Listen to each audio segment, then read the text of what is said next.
જ્યારે ઘરમાં હોય છે ભગવાનનો વાસ, ત્યારે મળે છે આ 11 ગુપ્ત સંકેતો. નમસ્કાર મિત્રો, રાધે રાધે. જે વ્યક્તિ આ સંકેતોને સાચા સમયે ઓળખી લે છે તેની કિસ્મત બદલાઈ જાય છે અને તેનું ઘર હંમેશા ધન ધાન્યથી ભરેલું રહે છે. આવા ઘર પર ક્યારેય કોઈ મુશ્કેલી આવતી નથી.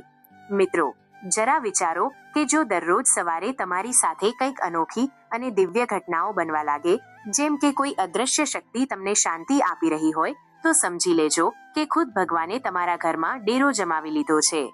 આજના આ વિડીયોમાં આપણે એવા 11 દિવ્ય સંકેતો વિશે જાણીશું જે દર્શાવે છે કે પરમાત્માની કૃપા તમારા પર છે અને તમારા ઘરનો દરેક ખૂણો હવે પવિત્ર બની ગયો છે.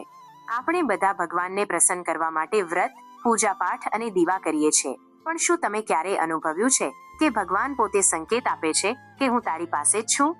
ભગવાનના આગમનના 11 દિવ્ય સંકેતો. 1. બ્રહ્મ મુહૂર્તમાં ઊંઘ ઉડવી. જો દરરોજ સવારે જ્યારે આખી દુનિયા ગાઢ નિદ્રામાં હોય અને તમારી આંખ આપોઆપ બ્રહ્મ મુહૂર્તમાં સવારે 3-5 વચ્ચે ખુલી જાય, તો આ કોઈ જાદુથી ઓછું નથી. એવું લાગે જાણે ભગવાન પોતે તમને જગાડી રહ્યા હોય. આ સમયે જો તમને પૂજા કરતા કે મંત્ર જાપ કરતા સપના આવે, તો તે ખૂબ જ શુભ સંકેત છે. 2.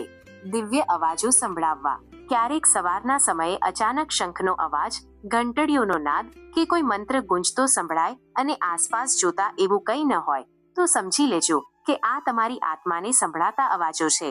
આ ઈશારો છે કે દિવ્ય શક્તિ તમારી આસપાસ છે. 3. અલૌકિક સુગંધનો અનુભવ.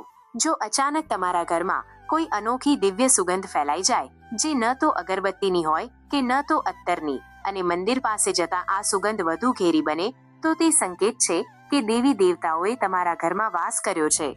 4. પ્રાણીઓ કે સાધુનું આગમન. પૂજાના સમયે કોઈ ગાય, કૂતરો કે બિલાડી તમારા દ્વારે આવે અથવા કોઈ સાધુ મહાત્મા પધારે, તો તેમને ક્યારેય ખાલી હાથે ના કાઢો. ગાય માતાનું રૂપ છે અને કૂતરો ભૈરવ બાબાનું પ્રતીક છે. તેમને ભોજન અને પાણી આપવું એ સૌથી મોટું દાન છે. 5. સપનામાં ભગવાનના દર્શન. જો તમને વારંવાર સપનામાં મંદિર, ભગવાનની મૂર્તિ કે ફોટા દેખાય, તો સમજી લો કે ઈશ્વરની કૃપા દ્રષ્ટિ તમારા પર છે. ક્યારેક ઈશ્વર તમને કોઈ મોટી ભૂલ કરતા પણ રોકે છે. 6.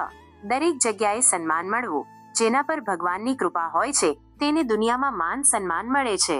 જો તમે ઓછી મહેનતે વધુ સફળતા મેળવો છો અથવા મુશ્કેલીઓમાંથી સરળતાથી બહાર નીકળી જાઓ છો, તો એ ભગવાનની જ રહેમત છે. 7. ઘુવડનું દેખાવું. હિન્દુ માન્યતા મુજબ ઘુવડ એ માતા લક્ષ્મીનું વાહન છે. જો અચાનક તમને ઘુવડ દેખાય, તો તે સંકેત છે કે ટૂંક સમયમાં તમારા ઘરમાં લક્ષ્મીજીનું આગમન થવાનું છે. 8. ખાનપાનની આદતોમાં બદલાવ. જ્યારે ઘરમાં શુદ્ધતા વધે છે, ત્યારે લોકોની ખાવા પીવાની આદતો બદલાવા લાગે છે. વ્યક્તિ નશા અને માંસાહારથી દૂર થવા લાગે છે અને સાત્વિક ભોજનમાં જ સંતોષ અનુભવે છે. 9.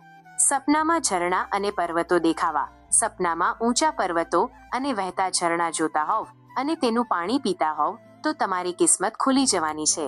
આ પ્રગતિના સંકેત છે. તેમજ સારો જીવનસાથી મળવો એ પણ ઈશ્વરની મોટી કૃપા છે. 10. વાંદરાઓનું આગમન. પૂજા કર્યા પછી જો ઘરની બહાર વાંદરાઓનું ટોળું દેખાય, તો તે હનુમાનજીની કૃપાનો સંકેત છે. તેમને પ્રેમથી ભોજન કરાવો. આ તમારી પૂજા સફળ થયાનો પુરાવો છે. 11. નીલકંઠ પક્ષીના દર્શન. જો સતત 3 દિવસ સુધી ઘરની બહાર નીકળતી વખતે તમને નીલકંઠ પક્ષી દેખાય, તો સમજી લેજો કે ભગવાન શિવે તમારી પ્રાર્થના સાંભળી લીધી છે અને તમારી મોટી મનોકામના પૂરી થવાની છે. મિત્રો, જો તમારા જીવનમાં આમાંથી એક પણ સંકેત મળે છે, તો તમે એકલા નથી. ભગવાન તમારી સાથે છે. ભક્તિને ક્યારેય દેખાડો ન બનાવો, કારણ કે ભગવાન શબ્દોમાં નહીં પણ ભાવમાં વસે છે.